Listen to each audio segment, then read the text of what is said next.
Good afternoon, everyone. So it is indeed my pleasure and honor to introduce Professor Steffen from the Australian National University of Climate Change Institute. Professor Steffen, his expertise is in climate change and Earth system science. His interest is in the interaction between human action and the climate system. In fact, as I was preparing for this talk to introduce Professor Steffen, I learned something about Anthropocene. Well, in the recent decade, I think human action has a lot of impact on the Earth system. I recall some time ago that there's an advertisement where people are putting up cards that say sorry to the Earth. This shows how human action has adversely impacted the Earth, where people start to say sorry to the Earth. So, well, this is an important thing because whatever we do to the Earth has impact to our future generation. And I believe today, Professor Steffen is here to give us an important message. So without further ado, let us welcome Professor Steffen to deliver his talk on governing complexity in the Anthropocene. Let us welcome Professor Steffen.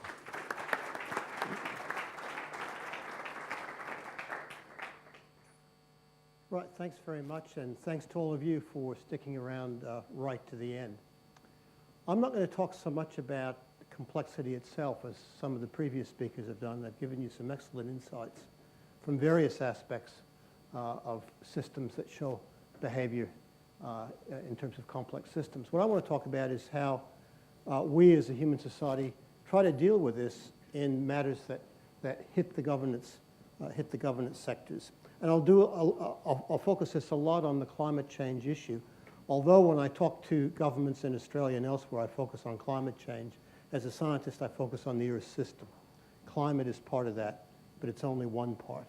So the framing concept I often use is this concept of the Anthropocene. Many of you have probably heard of it, but I think to make sure that we're all on the same page, I'm going to make this a two-part talk with a little bit of an introduction here for the first 10 minutes or so on what the Anthropocene actually is.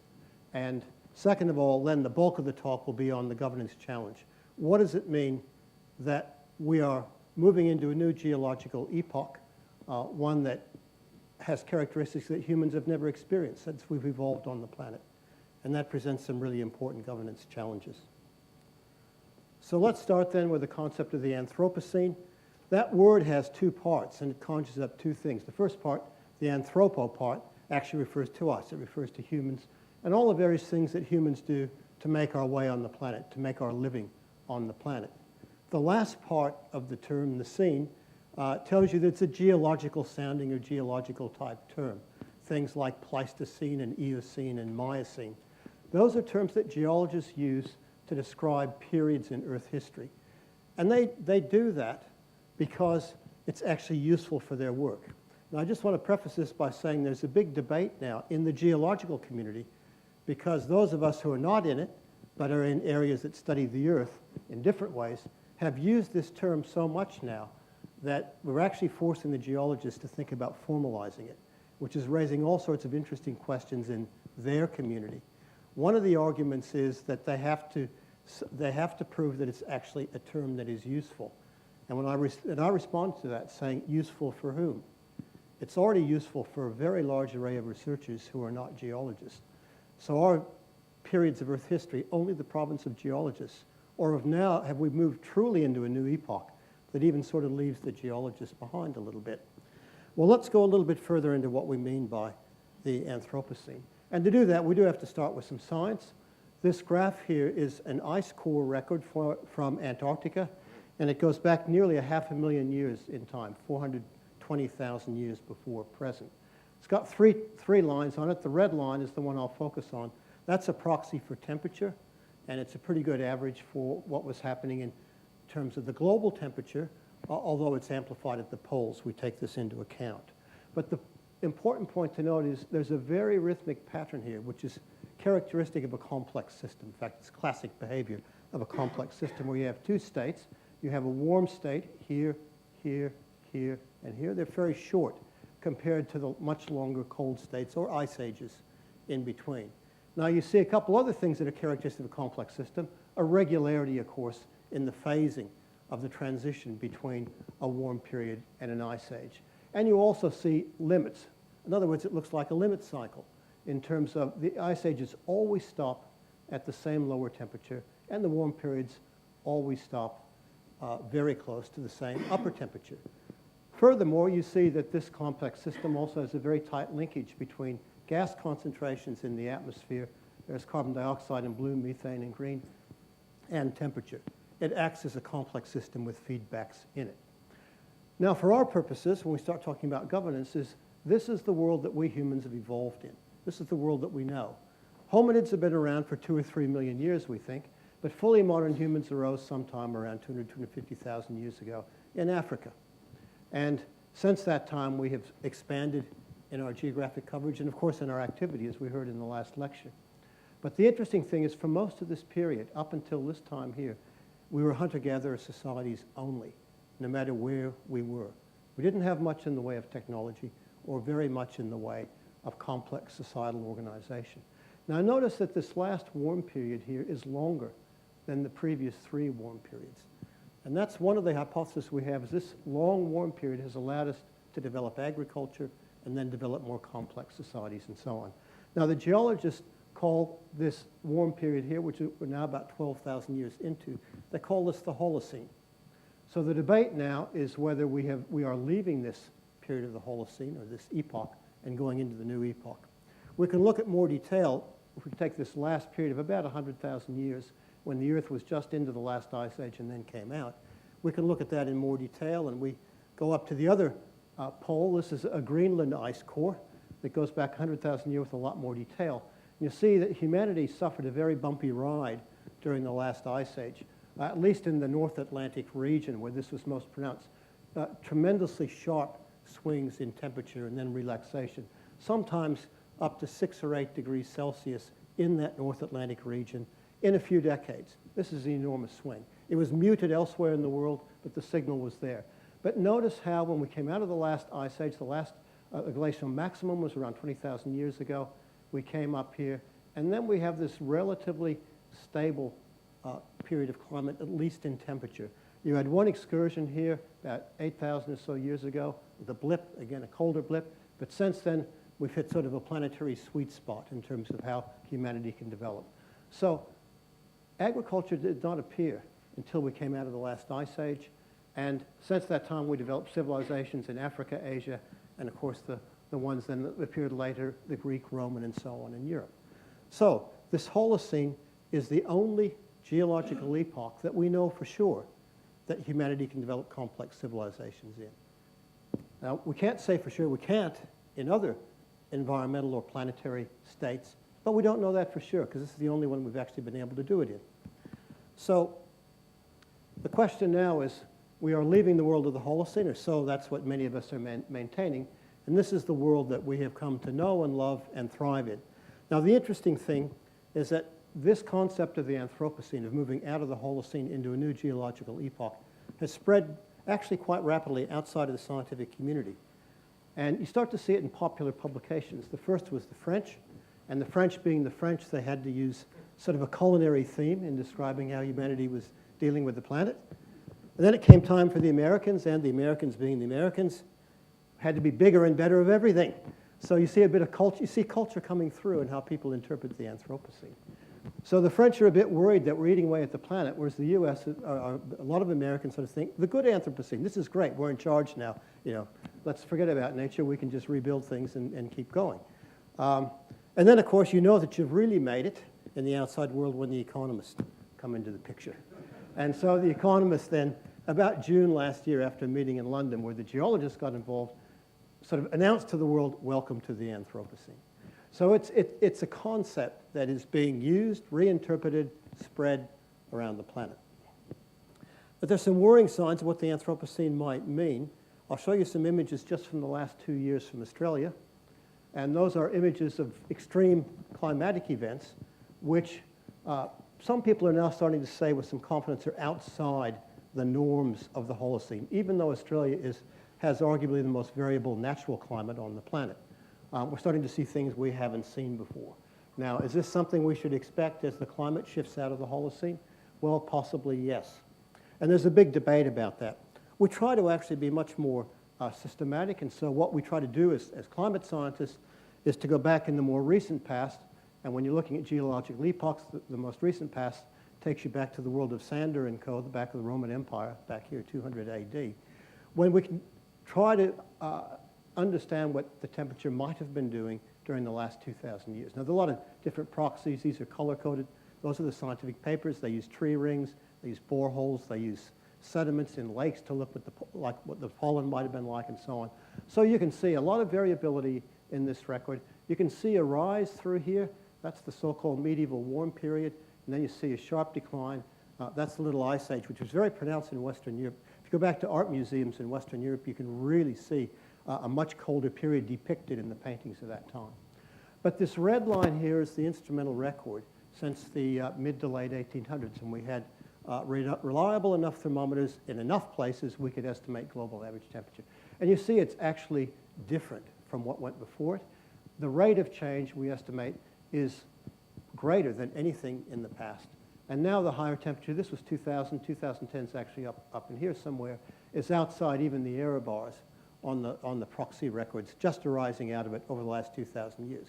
So we have some evidence that, at least in terms of one metric of the climate system, one that people often look at, which is global average temperature, we are indeed leaving the Holocene.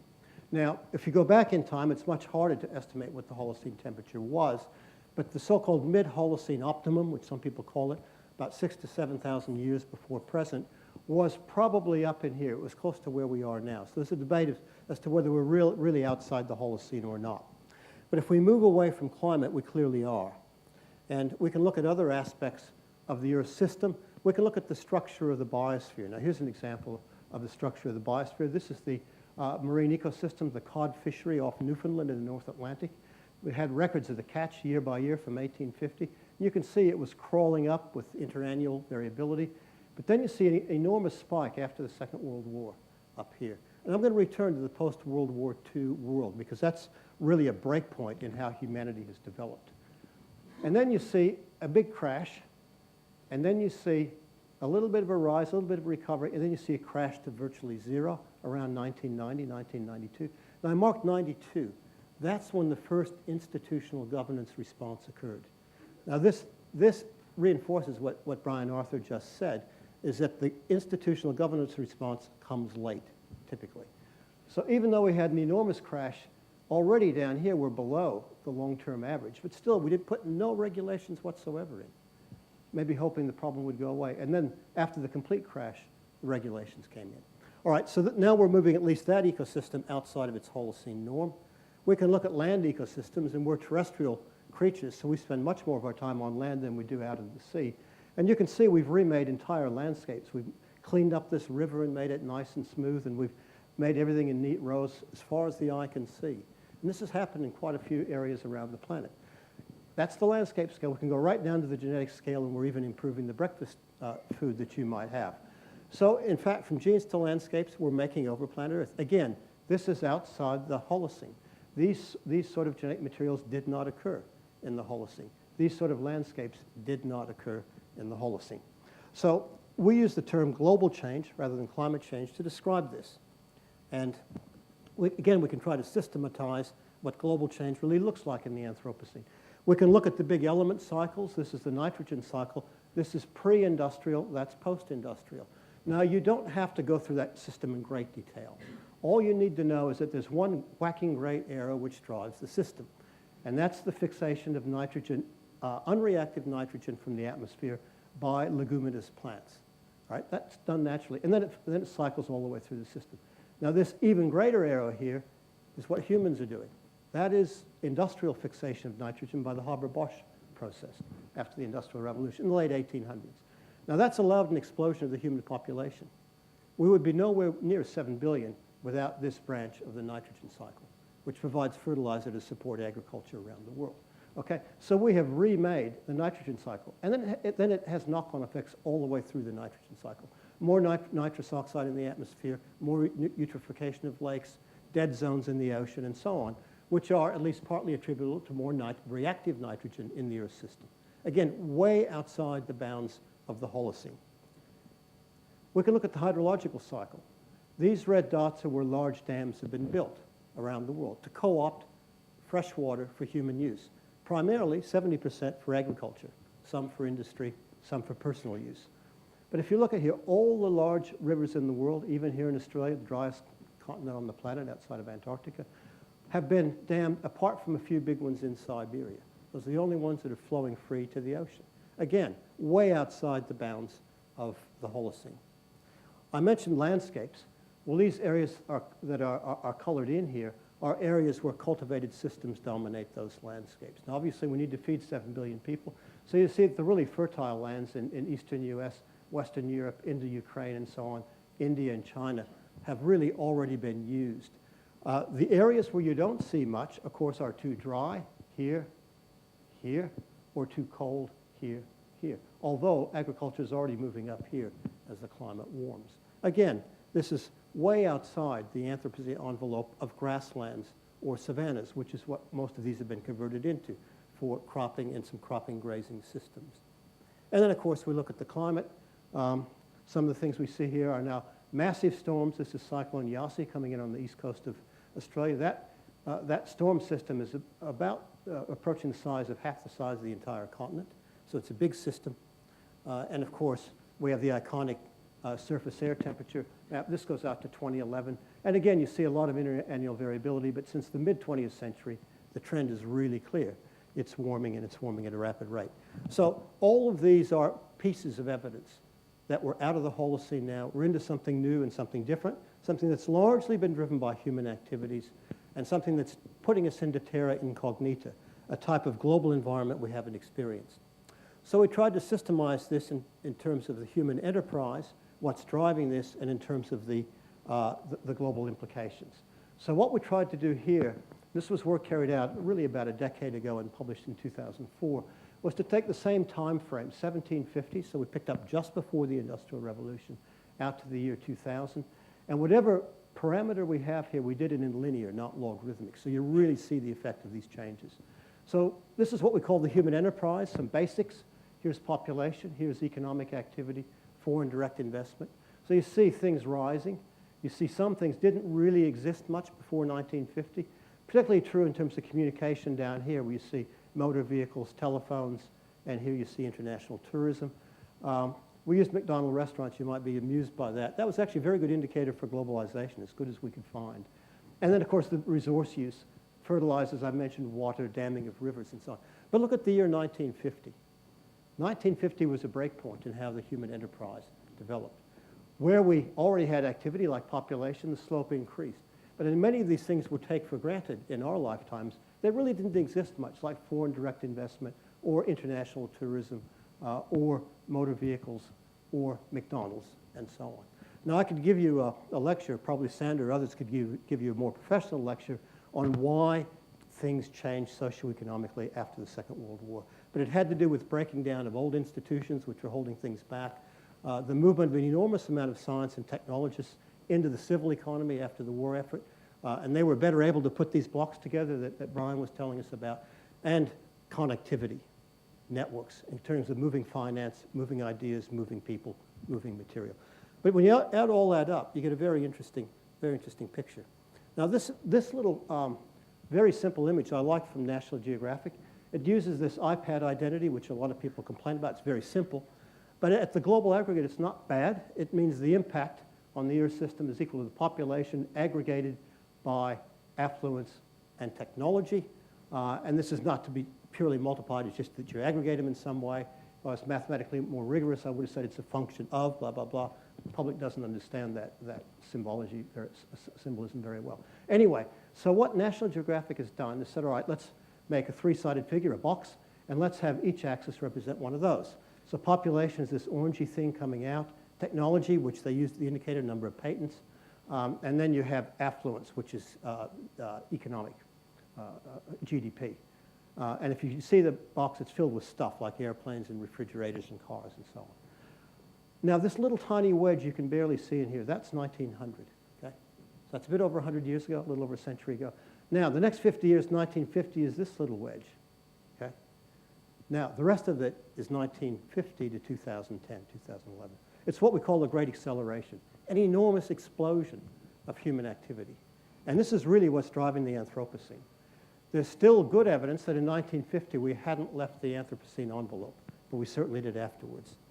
And we tried to capture that in terms of the same type of diagram I showed you, but now looking at the Earth system and how has it changed in the same time period that this human explosion has occurred.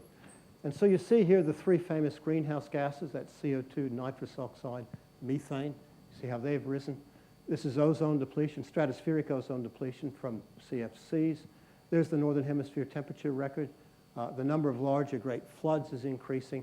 And then these last six are direct impacts on ecosystems, on ocean ecosystems, coastal, and then the terrestrial, the loss of forests and woodlands in the tropics, the amount of domesticated land, that's land that's been made over by us, and extinction rate going up. So you can make a cogent argument in that almost all of these cases, these parameters are now outside the envelope in which they wiggled or varied during the Holocene. So again, we're putting together a very strong case that in fact the global environment looked at in its totality is now shifting into a new state, a state we call the Anthropocene. And I'll get back to that, what that means in terms of complex systems in a moment, because the concept that's not often understood or used by people in the governance or institutional sector who still have this feeling of a perturbation on the Holocene that the Earth will relax back to if we just learn to live with it a bit better. I think it's a bit deeper than that. So let's turn to part two of the talk, which is what is the complexity challenge in terms of governance and institutions. There's a lot of things I could talk about. Oren Young and I wrote a paper on this in 2009 if you want to read a little bit more of our thinking. But I just want to pull out three things that we talked about which are characteristic. One is dealing with uncertainties. The Earth is indeed a complex system. A lot of people talk about Earth systems, which is true, they're subsystems. But even what a lot of scientists fail to recognize is that the Earth as a whole is a system. So I prefer to use the Earth as a complex system itself. And of course, it's not entirely deterministic, like any complex system. Despite the fact that many climate scientists, my colleagues, you got to be careful to say this in the right company, still think it's somewhat deterministic. There are intrinsic uncertainties that will remain, even with perfect models or perfect understanding. That's the nature of a complex system. Hard for governance to deal with that. Capacity to assimilate new information. I'll give you a little vignette in a moment about that. But we're continually producing new knowledge about global change, especially about risks to societies and natural ecosystems. And people in the governance sector have trouble having to recalibrate and recalibrate. You told me last year that, blah, blah, blah, and so on. The last one's really tricky, early warning systems. Dealing with thresholds and abrupt change. Governance is not good with dealing with this. They like linear systems. They like systems where they see a pressure, they see a response, and they know how to deal with it. They don't like to see systems where you see pressure, you see nothing happen, you see more pressure, everything's fine, you see a little bit more pressure, and the whole system tips over to another state. They have a lot of trouble with that, so I'll focus a bit more on that last one. Let's talk about some uncertainties then. I'll start with my own continent. And water is an ever important issue for Australians, and we've seen some trends in this map, trends since 1970 up until 2010. The brown areas are where it's getting drier, the green areas are getting wetter. If I told any of my countrymen that Australia was actually getting wetter, they would laugh at me. How could that possibly be? Well, that's because virtually nobody lives out here, but it is getting wetter. And if you average over the whole continent, in fact, it's gotten a bit wetter. Now the question is, particularly for people who have to manage this, should we build another dam? Should we build a desal plant? Very costly, but what should we do? Is this related to climate change? All right, here's where it gets tricky. It's only here we have strong evidence that there's actually a climate change signal. We don't have particularly strong evidence here. We have some, and it's related to the same phenomenon that's hitting this one. But up here in Queensland, where they're just wildly oscillating now between really dry periods and violent rain, they're saying, what are we going to do about this? Do we fundamentally change our infrastructure to deal with it? Or is this a part of long-term natural variability and will it relax back? Now, the science simply isn't clear at all on that. It's just too tricky because the modes of natural variability are very strong and very intense. And we in the scientific community are debating, even today, about what we see in terms of floods and droughts. Is there a climate change signal or isn't there? Governance has a lot of trouble handling this. Switch to the northern hemisphere. This northern branch of the circulation, North Atlantic circulation, there you see North America, there you see Europe. This is during the last ice age, where you have ice down North America. There's the Fennoscandian ice sheet. But those big swings I showed you in that Greenland ice core resulted from this. This is the stable state, and then apparently with some very, very subtle solar triggering, this red surface current pushes its way up to around Greenland and Iceland and causes a big temperature rise around 6 or 7 degrees, and there you see it propagating out, and then it relaxes back down, and it does that repeatedly. But the question is, when you put a lot of fresh water onto the system, you can trigger this state, which is the warm state, dropping back down there.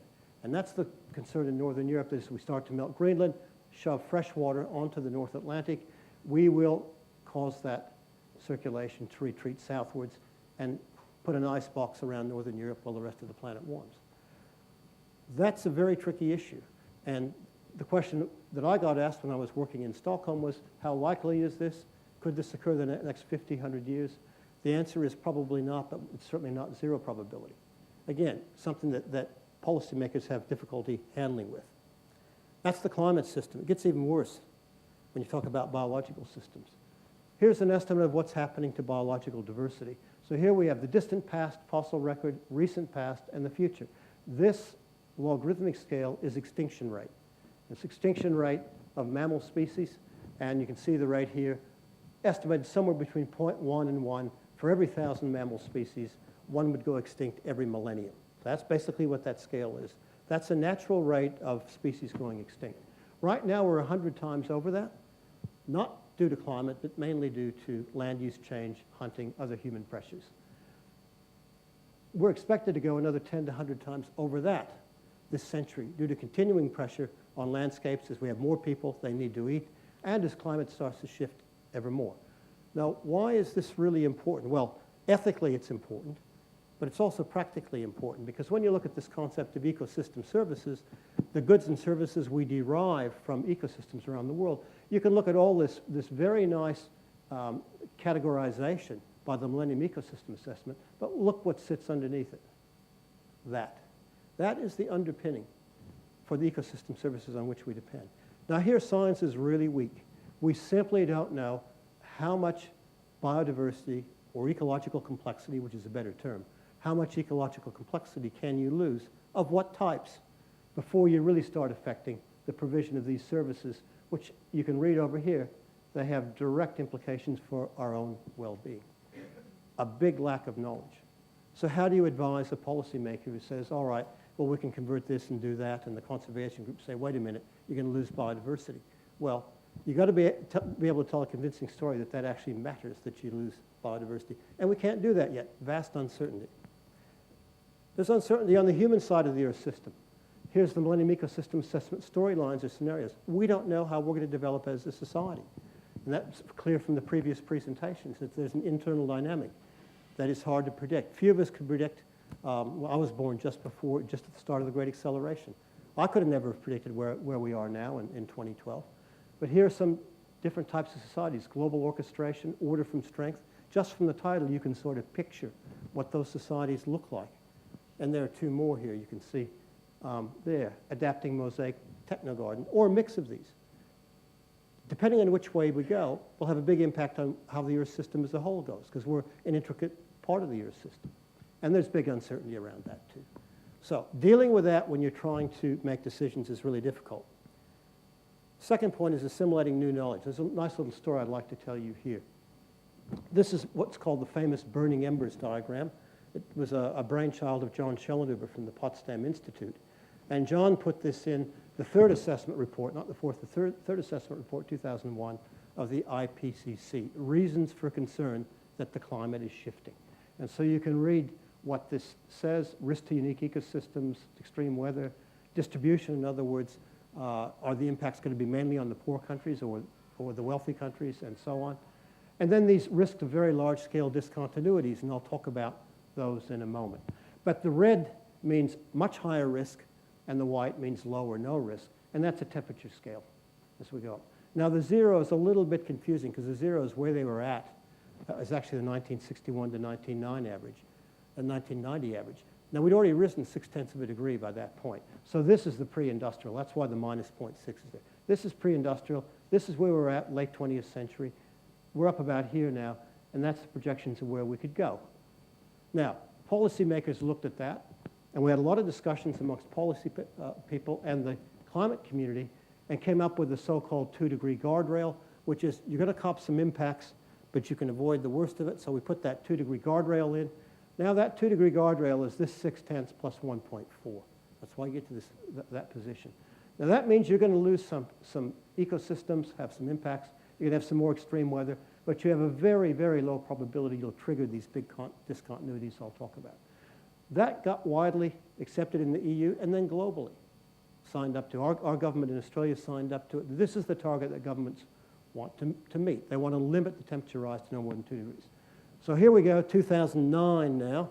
There was an update of that. And the update it looked like this. New knowledge. Doesn't look so good, does it? It's coloring all the way through here. Now, of course, most policymakers don't read the proceedings of the National Academy of Sciences, and probably some of their advisors don't. So we come up to Copenhagen, which was December 2009. This had just been published. And here's a panel discussion. We have an eminent politician. That was the Prime Minister of Denmark at the time. There's Nick Stern. There's Dan Cameron, who's an energy expert. There's Steffen Romstorff from PIC, and there's me on the end. And Steffen brought up this point of, well, 2 degrees really isn't safe. You know, new knowledge says we should really cap it at 1.5. Now, he exploded. He said, you've been telling me all these years it's 2 degrees. We've been planning on 2 degrees. Now you guys come back and say it's 1.5. What are you going to do tomorrow? Say it's going to be minus something. You know, he just exploded, saying, we can't cope with this. And see, this is a problem for people who have dealt with the scientific knowledge, come up with a consensus. It may have been a compromise. Most scientists weren't terribly comfortable with 2 degrees. And then new knowledge comes along, and he's confronted with this, and he has trouble handling it. There's other new knowledge along the way coming out, too. One of them, and now we're moving on to some of these big, large discontinuities that I'll focus on a little bit later.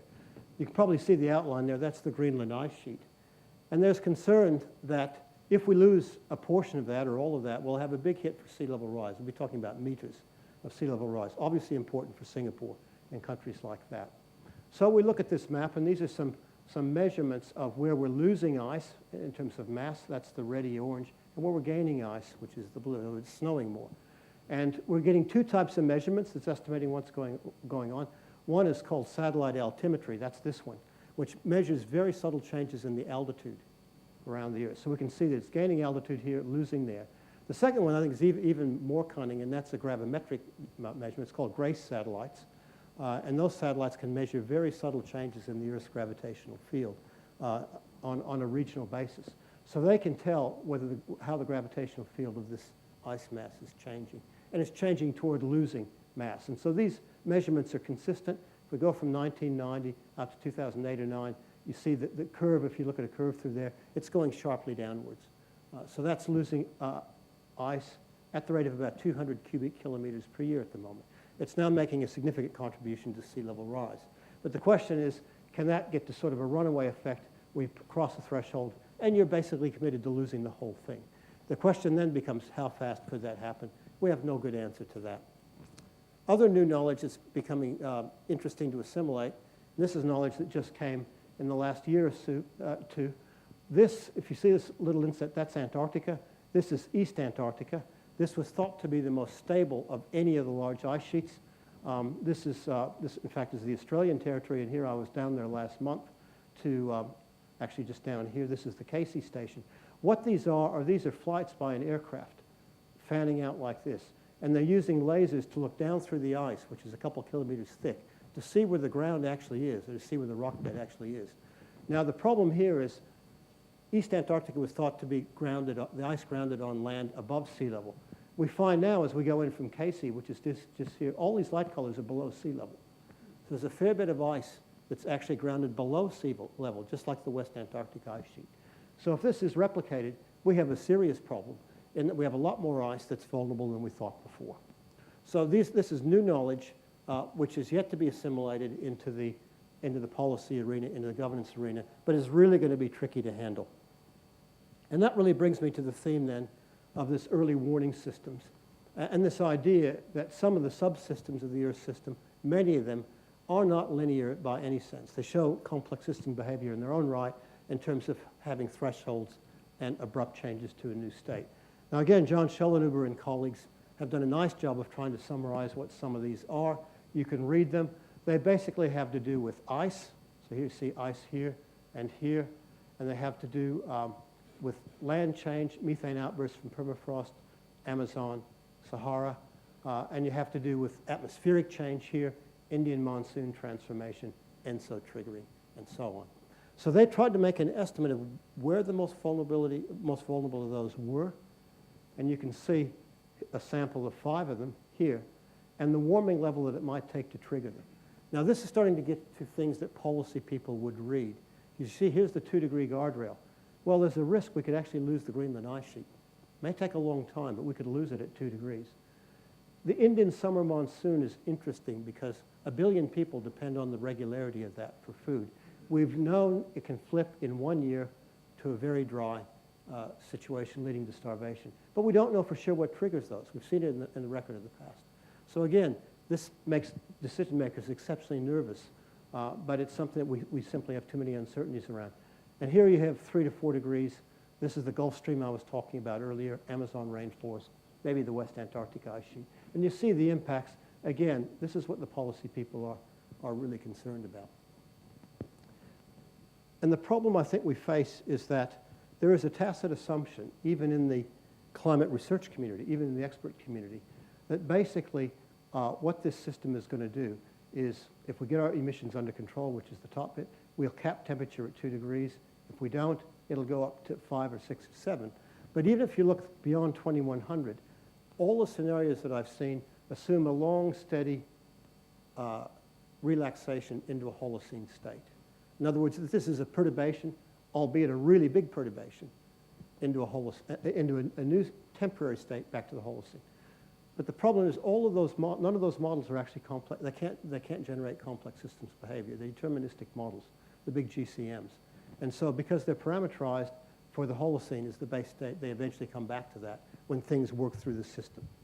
And that's something then that we're going to challenge a little bit. And again, John Schellenhuber took the lead in challenging this by having a look at this in more detail and saying, all right, these things are not independent. They're part of the Earth system. They're linked. Most of them are affected by temperature, and they're affected by each other. So let's just take some hypothetical linkages, and that's what he did. So you start now with the Earth system. And we'll start something close to home as far as I'm concerned, which is ENSO triggering. And you start really changing the behavior of their ENSO system. Say it locks into a La Nina for a long time, which it has the last couple years, or vice versa. It doesn't oscillate. Well, that triggers something else. It transformed the Indian monsoon. Those are linked. You can see that quite clearly in the paleo record. So this could be one of the things that triggers a sharp change there. Well, the Indian monsoon obviously is related to Tibetan albedo change. That has to do with the snow that falls on the Tibetan plateau. And that tells you whether it's a dark or a light surface which reflects sunlight. And of course, that's directly related to the behavior of the Indian monsoon. That's where the moisture comes from. So those are all linked, and we know that quite clearly. Then we have some other interesting linkages. What happens in the Indian Ocean is actually linked to the Saharan vegetation, this waxing and waning of the Sahara and the Sahel. And it's also linked to a thing called the Bodeli Depression, which is a very dry area here. And that's a large source of dust for the Atlantic Ocean, which actually fertilizes, by the way, a lot of the marine ecosystems through provision of iron. It also has a link to the Amazon rainforest, which is interesting too.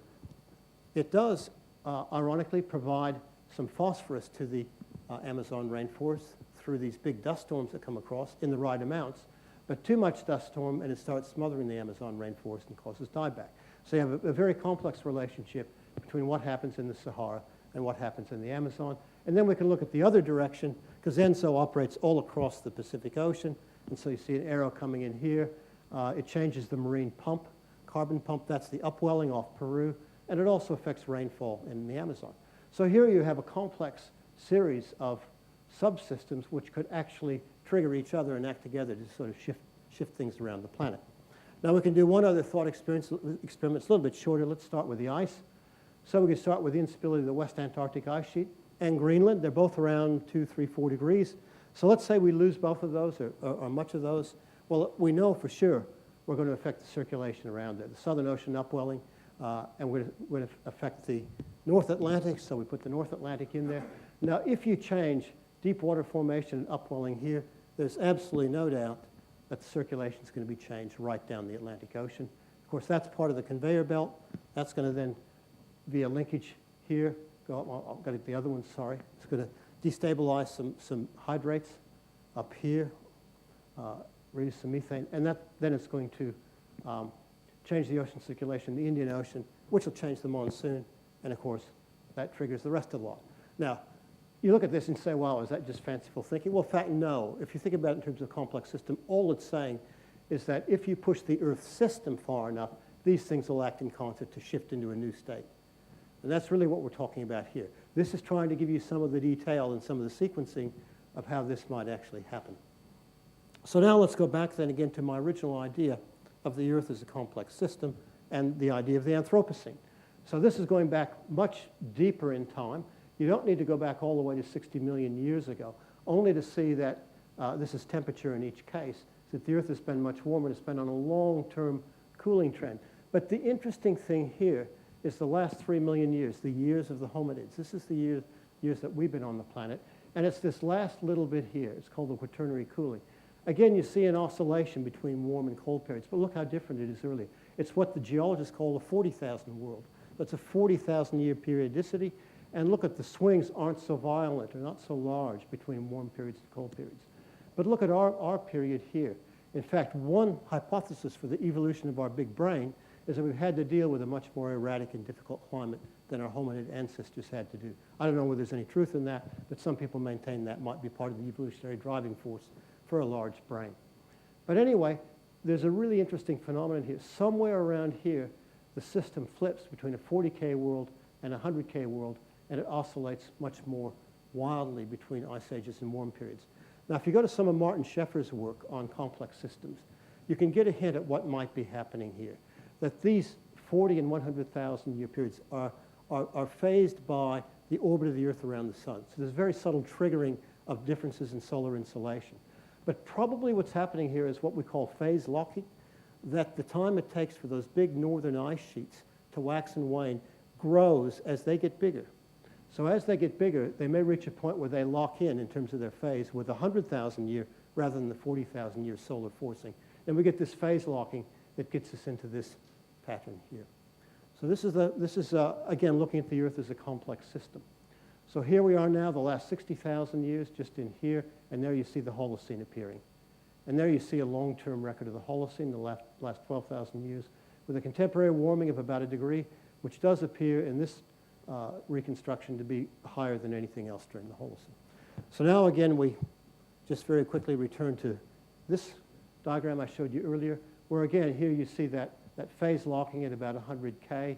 Here you see the close link between CO2 and temperature, between methane and CO2 and temperature. So it very much looks like a complex system. So you could argue then that using this little ball and valley diagram of a complex system that has a couple of states, that you can force this system past a bifurcation point and it rolls or settles into another system. You could argue that it's been doing that at 100,000 year intervals between ice ages and warm periods. But what we're doing now is we're actually pushing the system in a different direction. In other words, we're going outside that limit cycle. If you look at the limits, if we go back one here, and you look at the limits now, that temperature always settles to the same lower level in ice age, always rises to within 1 degree, the same upper level. Same with CO2. So whatever powerful feedbacks there are that really propel the Earth between those systems, the sun only triggers it. Solar insolation is not nearly enough to drive it. It only triggers it. It paces it. It's the internal dynamics of the Earth system. I should just add here, the two major ones that drive the slide down here and the rise are two feedback loops that work in reverse. One's called an albedo feedback loop, which is the big ice sheets. and the northern hemisphere vegetation, which act in concert. As the ice sheet retreats in the north, it's replaced by vegetation, which grows better as the climate warms, greens up. All that absorbs more sunlight, enhances the heating. The other big feedback mechanism is a greenhouse gas one, primarily CO2. As the oceans start to warm, they outgas CO2 because it's less soluble in warm water than it is in cold. And as you get more CO2, as you're coming out of an ice age, see it come out very quickly, that intensifies the warming more. And vice versa when you go into an ice age. Now, we don't know for sure yet what actually caps these big feedback mechanisms where they do. Whatever it is, it's systematic of a complex system. So there's our limit cycle. Now, what we can do is look at it in this little cartoon where, say, as the Earth is in an ice age and the sun just starts to make that valley less deep, then you get those feedback mechanisms that make it less deep, and then it rolls into an interglacial.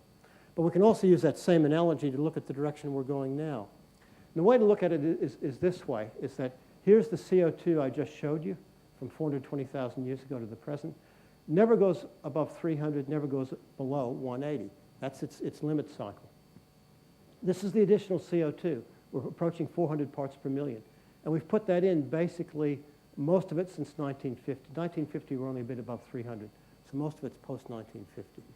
Now this has already more than doubled the operating range between an ice age and a warm period.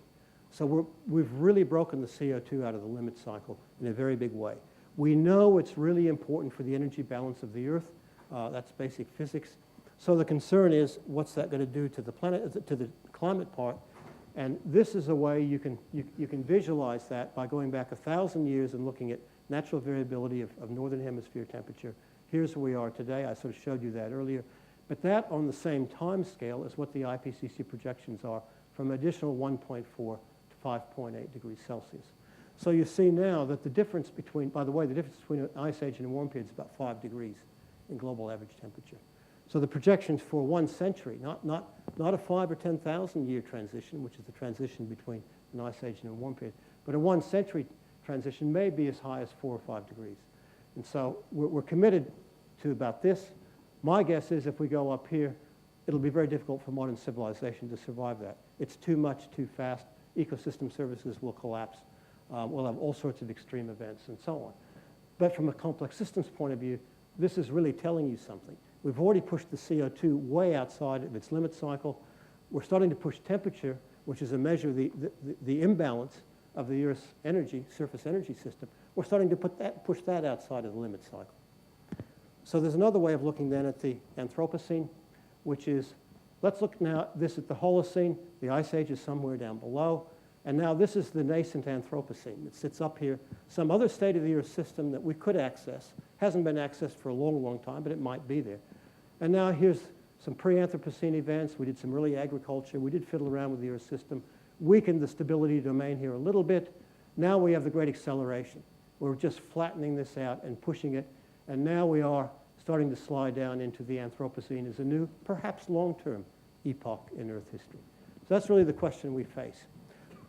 To close, I want to go back to the statement I made right at the beginning. And that is, let's bring this now back from sort of a theoretical complex systems point of view to something more directly of importance to humans. That is, the Holocene is the only state we know for sure that we can thrive in. So let's make a normative judgment that we want to stay in that state or something close to that state to make sure that we can continue to develop. So that motivated a piece of work that was published in 2009 called the Planetary Boundaries, which is a scientist's view of, all right, if you make a normative judgment, that you want to stay close to the Holocene, what would you have to do that? What would the global environment actually look like? So this was published in Nature. You can see we got together quite a group of people to try to put this together. You might see some familiar names on that list of people. But the idea was to say, what's the minimum number of parameters or processes or pieces of structure of the Earth system we really need to look after? And we came up with 9 of them. Obviously, climate was one. Ozone was another. Aerosols was another. We think they're really important for how the atmosphere operates. Aerosols are small particles. You would know them as air pollution when you see a hazy day over Los Angeles or Sydney or Beijing. That's aerosol. Ocean acidification. Global freshwater use, we talked about that. Chemical pollution, all the new chemicals, the so-called POPs, persistent organic pollutants, radionuclides, now pervasive in the environment.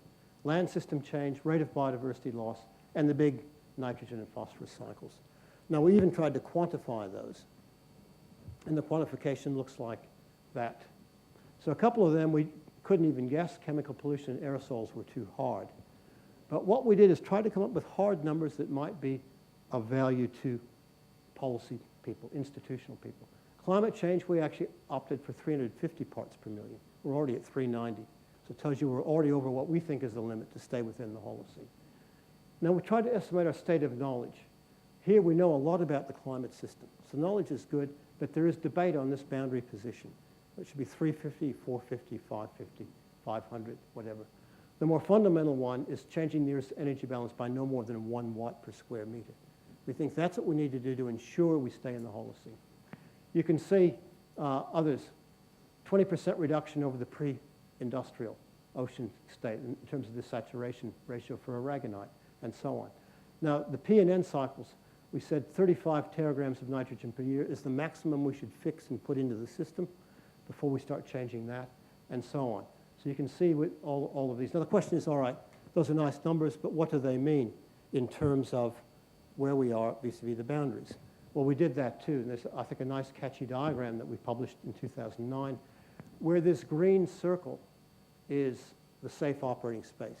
If humanity's inside that, it can continue to develop its economy, its technology, in all sorts of different directions, and be assured of staying within the Holocene geological epoch. But if it starts going beyond that, there is no guarantee that we can keep the Earth in that state. The Earth as a system may flip to another state, which possibly will be called the Anthropocene, or maybe even something else when we get there. So of those 9, we've been able to quantify 7 of them. These 2 that don't have quantification, we just haven't been able to do yet. But the interesting thing is everyone's worried about climate change, and indeed we're outside of the boundary in terms of climate change. We're way outside of the boundary in terms of nitrogen, and some people have already argued that we've underestimated this and we should be outside in terms of phosphorus. But the thing that really gains a lot of attention is this one. Biodiversity loss is way outside what we think we need to maintain to stay in the Holocene state. There's also a huge uncertainty of knowledge around that boundary. We don't even know whether extinction rate is the best indicator. Are there other more subtle indicators that we could use, and so on? This has generated a lot of debate. It's generated debate in the scientific community. A lot of scientists have really questioned about how can you put numbers on things like biodiversity loss and so on. We thought we'd have a first crack at that. Now, the policy community is interesting. This was picked up by the UN panel, or Ban Ki-moon's panel on global sustainability, that just released a report that's going into the Rio +20. The tension that this sort of thinking causes became clear in that report, because it's been viewed by many developing countries as another way for the wealthy countries to cap development. By saying, you've got to stay within these boundaries, that means we can't develop like you guys developed, and therefore you get that tension. You see that tension being played out in the climate change issue, and so on. Interestingly, the person who actually really picked this up and ran with it was Kevin Rudd, who until very recently was the foreign minister for Australia, previous prime minister, who was on Ban Ki-moon's panel. So, and I know his chief advisor really well. In fact, he's an adjunct professor with my group. So I had some real inside knowledge as to what was actually going on that panel.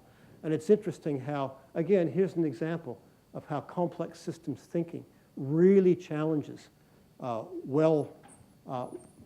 well-set positions out there in the policy and institutional governance communities. So I've nearly consumed my hour. It's very late in the day. So I'm going to stop there and just leave you with, I think, the most telling image of the Earth as a single system. And I'll open it up for questions and discussions.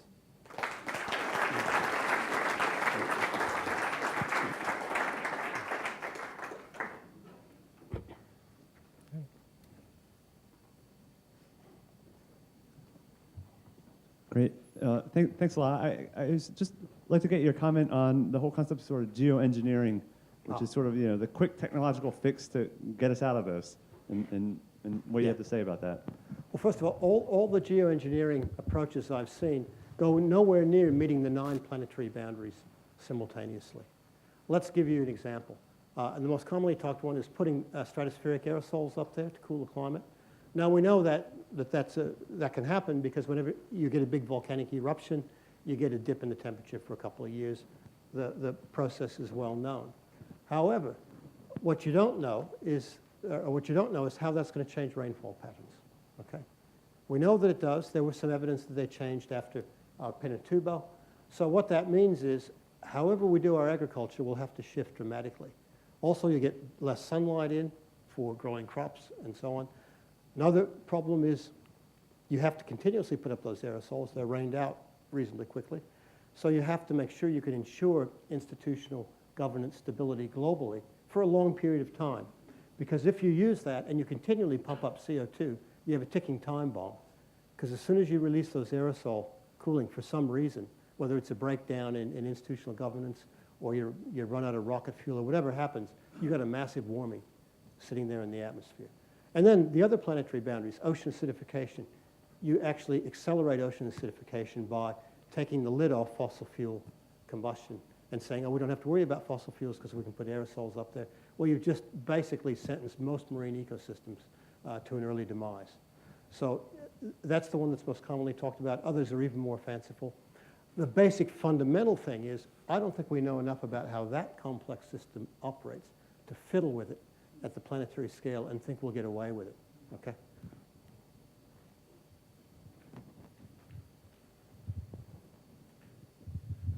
I was wondering if, working out scenarios for 2050, 2100, if you did a mock-up of that chart that you showed, current situation, I would assume it would be unbelievably frightening along the lines of your collapse. That 12-panel graph? Yeah.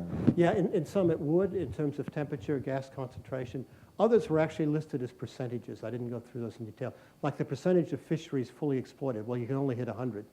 And I suspect we won't hit 100. We'll sit below that because we're learning how to manage those better. So I think when we update those graphs on the global impact, you'll see a mix depending on what the impact is and how we've portrayed it on there. We're trying to update them, by the way, up to 2010 or 11. And the ones on the human enterprise are fascinating. If you look at a couple of them, if you look at the development of two things, population and global GDP from 1990, 2000 to 2010, obviously by 2010, the big Asian economies are kicking in, India, China, and so on. But it's surprising, if you look at the global economy, it doesn't make that big a difference. It goes from 80% OECD to 75% OECD. But almost all the population growth is in the developing world. 0 or slightly less than 0 in the OECD. But OECD still dominates the economy. So the 2-degree limit was set by the IPCC. That doesn't take into account the possibility that the tipping point is already at 1.5, so the whole thing just basically runs away. It only says that, you know, if you have a 2-degree warming up, then you get this kind of disruption. But it doesn't tell anything about the dynamics. Am I correct about that?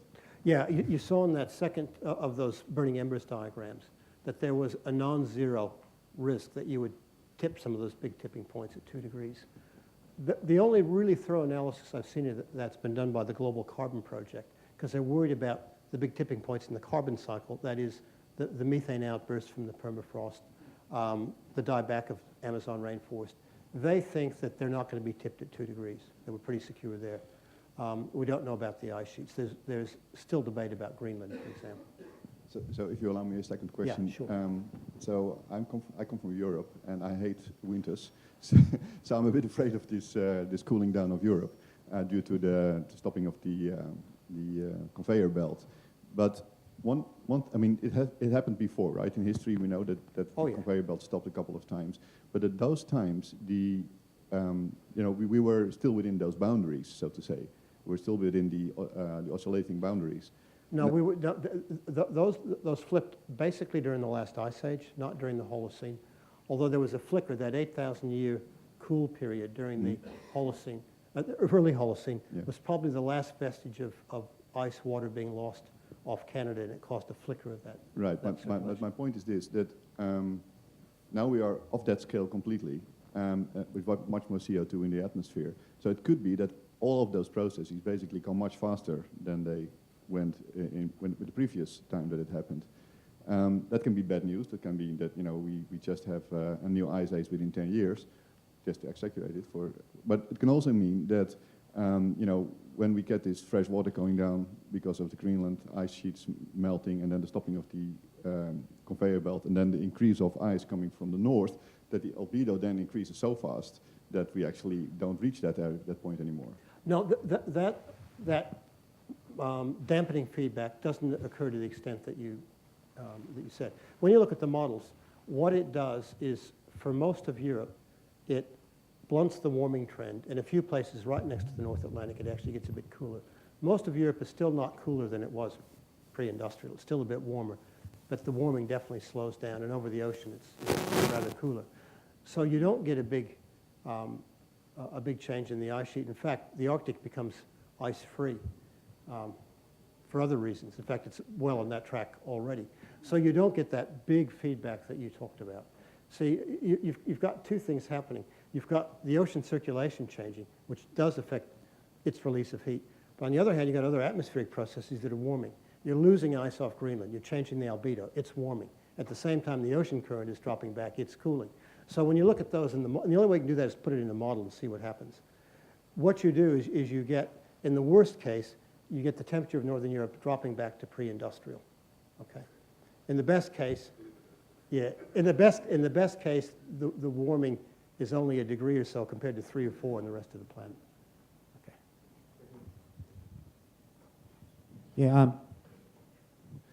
I thank for your really interesting, stimulating talks. Just wondering about, because basically the impression that I had from your talk was basically talking about the activation of one to another. That says this climate change, then you probably another industrial development would trigger nitrogen and phosphorus cycle and so on. I'm just, because out of curiosity, it's sort of a relations of inhibition to one another of those factors. And also, if you could also, just a sort of second question that have you thought about it? Think of robustness of each aspect that you put up on the article and put up on the picture that of their measures for policy making. There was sort of a measures how you reflect the current situation, but I was kind of interested to see the measures of robustness of these aspects. Okay, I'm not quite sure of your question. Sorry, yeah. Is that graph, the picture? Yeah, I the showed graph, you? But same sort of graph, but if you could visualize the robustness of each aspect, that. Each of those tipping elements. Yeah. Yeah. Have we overestimated how sensitive they are? Is that what you're saying? Yeah, because these sounded pretty fragile altogether. Well, that scenario was if you start triggering those. Now, I showed you, just before I showed you all those things connecting, a table with temperature ranges of where we think today those may be triggered. You saw some 1 to 2 degrees, some 3 to 5 degrees. So it depends on where you are. The scenario that's playing out where you see all of those triggered would be at the upper range of the IPCC projections. That's really, in a way, the mechanics by which the Earth may shift to another state. It's the sort of things that it may do as it starts changing. The reason people put that up there is they're concerned about them individually. Again, it's that siloed thinking in the scientific community of people who look at ice sheets only think of ice sheets. People who look at modes of interannual variability only think about ENSO and maybe the Asian monsoon. Terrestrial ecologists think about the Amazon basin and so on. Nobody tries to connect them up. And we know when we go to the paleo record that they actually are connected. In fact, you see there have been some wonderful papers written about the connection, interestingly, between ENSO, El Nino, in fact, the Indian monsoon and the North Atlantic oscillation in terms of synchronous between the near failure of the new Australian colony in the 1780s, massive starvation in India, and the French Revolution. Those were co-synchronous in time, very close to it. And Richard Gross done some really nice work of then tracing back to how the linkages through the atmospheric circulation were driving food problems in all 3 areas.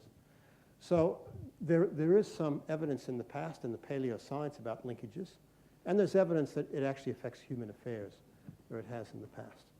So it isn't fanciful that the connections are there.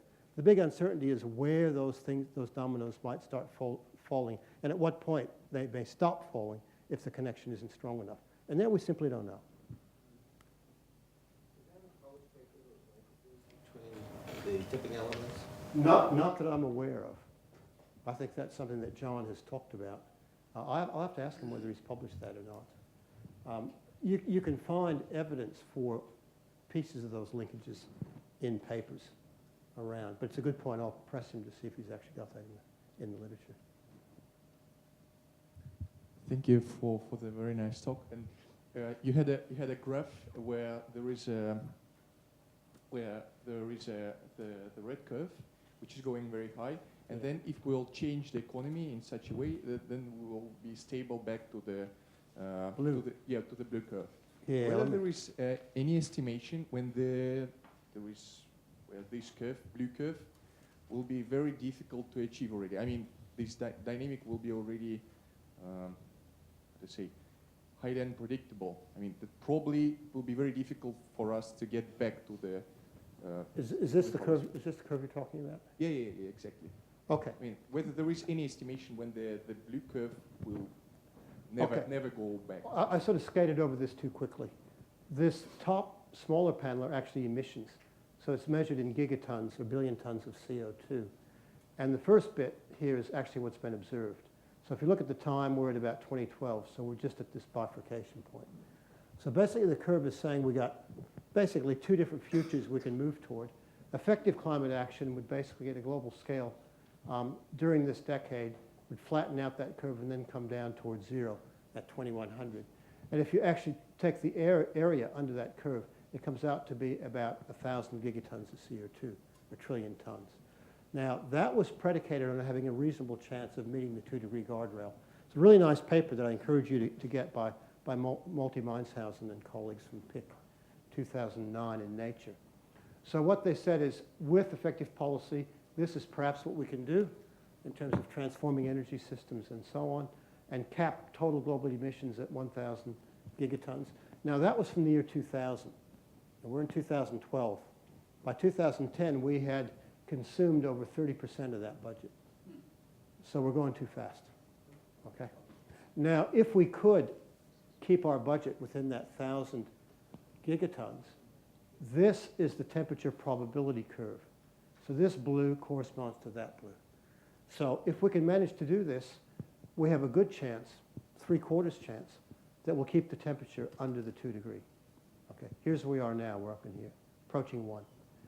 If we don't have any effective climate policy and simply let it go, just keep burning fossil fuel, coal, non-traditional oil, the oil shales up in Canada, and so on, and keep burning those, and go up, burning towards 60 and 70 gigatons a year, which is feasible, then that's the temperature curve.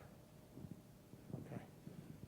So this was an introduction to then my next argument about the Earth as a system, is that we may have a shot of keeping a Holocene-like world here, but there's a risk that we will flip the Earth system into a new, perhaps longer-term stable state at a much higher temperature than what we're used to.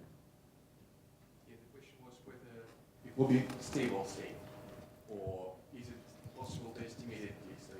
Good, very good question. The answer is we don't know because people haven't been thinking this way, and we don't have the modeling capability to actually test that. The best shot are so-called EMICs, Earth system models of intermediate complexity, which actually are the only models that can start simulating abrupt changes in the past. But I don't know of any modeling study that really sheds some light. All the ones I know of implicitly assume, in fact, it's built into the model, that even if you go up here, even if you go up to this level here, it'll relax back down to the Holocene state in a couple thousand years. I have a question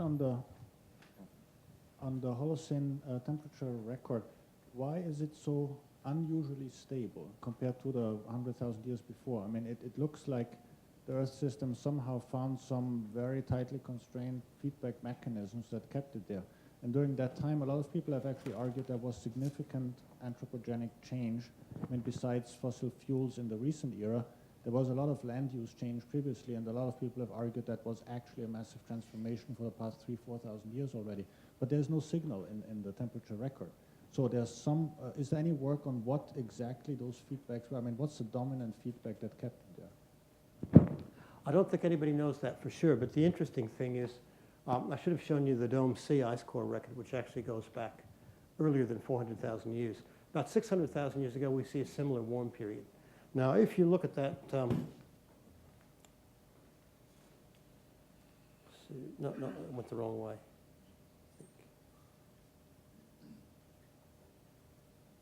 Forget that. Go right back to the front.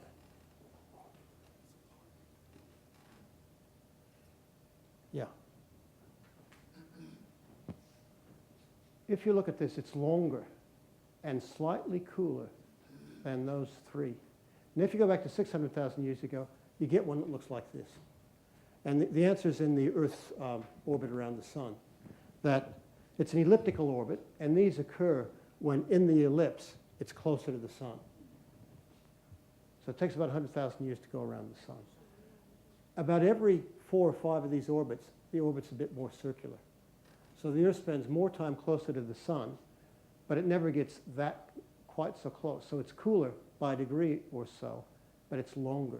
The last 600,000 year warm period was about 20 to 25,000 years long. And the people who study the astronomical theory of climate, it's called, tell us we have another 15 or 20,000 years of the Holocene if we don't mess it up. So ultimately, we've just been lucky, actually, with the Holocene. Really. Absolutely. It's the sweet spot for humanity. It's the first of these long warm periods when fully modern humans have been on the planet. Okay. So I'm curious your sense of the danger of nuclear fission. It's been, Fukushima reminded us that it is dangerous business, very, very bad for DNA if you let the stuff loose. But this is certain, and it's pretty clear that if we burn fossil fuels, we get this. Yeah. How do you think about balancing those two risks? Yeah, look, that's a debate that's being had around the world, and it's being answered in different countries in different ways. France has already, for a long time, made its decision that it's going to run a lot of its electricity off nuclear. There are debates in Germany, there are debates in Scandinavia about that. China, again, needs all the energy it can get to keep bringing people out of poverty. So it's now the world leader in solar and wind, but it's also rolling out 4th generation nuclear and more coal-fired power stations. So it's made its decision, it needs everything. In Australia, we've had debates about this because we sit on about a third of the world's uranium supplies. And although we're willing to export it to countries that want to have fission power, we don't.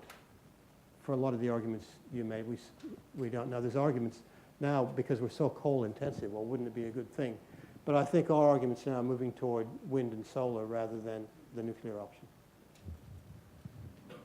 If we just look at it from a completely different point of view and say, okay, this is unstoppable, it's going to happen, with all the indicators that you just gave, even if we will not assume that we don't manage, then is there any research going on whether we can actually live in an anthropogenic world that comes with such kinds of temperatures? I think there's a fair bit of denial going on. People don't want to do that. The only people I know some epidemiologists that are studying what it means for the human body to live in because it has never evolved. We've never experienced anything like that. And so the question is, we're built to operate at 37 degrees Celsius. That's our body temperature. So our continent, where I live in North Africa, are the two places you can start to study that. And you have big problems when you get up above 40. We had a heat wave in Melbourne in 2009. Melbourne's actually a southern city, so in Australia that's arguably one of the cooler places. And we had 3 or 4 days in a row of around 44 or 45 degrees Celsius. And a lot of excess deaths. The urban rail system fell over, the electricity system fell over. Wasn't designed for that. So the human body can tolerate short periods of high temperature. We sweat, you get evaporative cooling. But when your core body temperature goes much above 37, you pack up pretty quickly. So technology could bail us out. We could live in air-conditioned accommodation in workplaces and so on, which requires a lot of energy, by the way. Outdoor workers are the big problem. We've had some discussion between our unions and employers in Australia about knocking off when days get much above 40 degrees and people are allowed to go home and get into air-conditioned rooms and so on. So it is an issue already. So it will change the way we live. It certainly changes the way we won't go out on 40-some degree days and do our summer exercise, that's for sure. So yes, it's a big issue. And I think human health will be the first one that will really get stuck into this issue.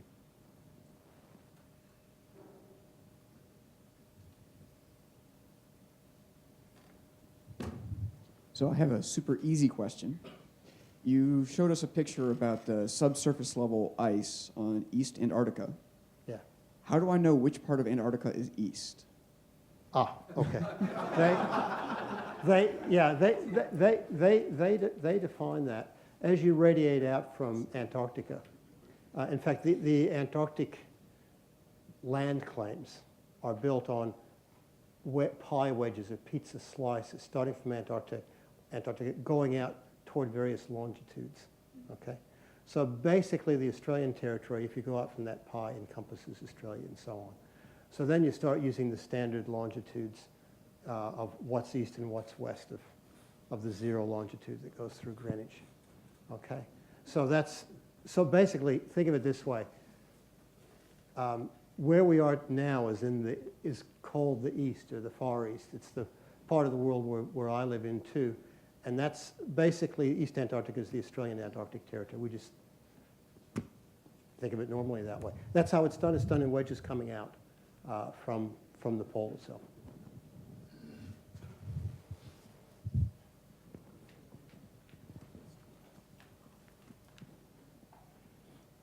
Yeah. Actually, there was a TED talk there similar to what you just talked about tipping points. And I just don't exactly remember his name who gave this TED presentation, that he mentioned that what's critical is that it is for the humankind to change their mindset. And actually he mentioned a few examples that this change of mindset comes from how we feel that it is now, the situation really serious. In that respect, what do you think, how far has human mindset have at present changed to the degree that it's going to really make effect? Yeah, that's another really, I think, thought-provoking question. I've heard people argue that you got to change values, mindsets, world perspectives, and then other things follow. I've had other people, behavioral scientists, say, yeah, sometimes, but sometimes you regulate first, and then values and mindsets change following that. A good example is, for example, the ban on smoking in pubs and restaurants and so on. I know at least in Australia there was an outcry. You'll kill the pub culture. You do this, you do that. Well, we regulated, and it didn't happen. Okay. Same thing with seatbelts in cars. A lot of people said, oh, no, this is personal freedom. You can't do this. Well, you regulate it. You did it. And then attitudes change. So it can happen both ways, I think, with a mindset through discussion and memes going out through society. Or it can happen simply that an institution, a governance system says, all right, they just regulate. You won't do that. And then attitudes follow. I was actually really encouraged by Brian Arthur's talk because of our capability of putting new pieces together, new modules together. And when you think about it that way, there's a cogent argument that all the pieces we need to go toward zero carbon or very close to zero carbon energy and produce it in reliable, sufficient amounts are actually there. They just need to be put together and then get through the governance system, which may be the biggest hurdle, as it often is.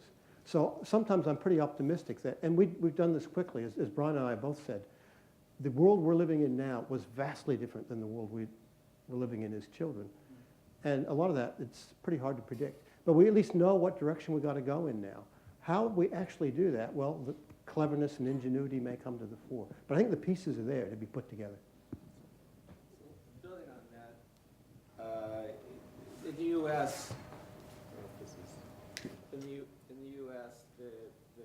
obvious toxic politics and media is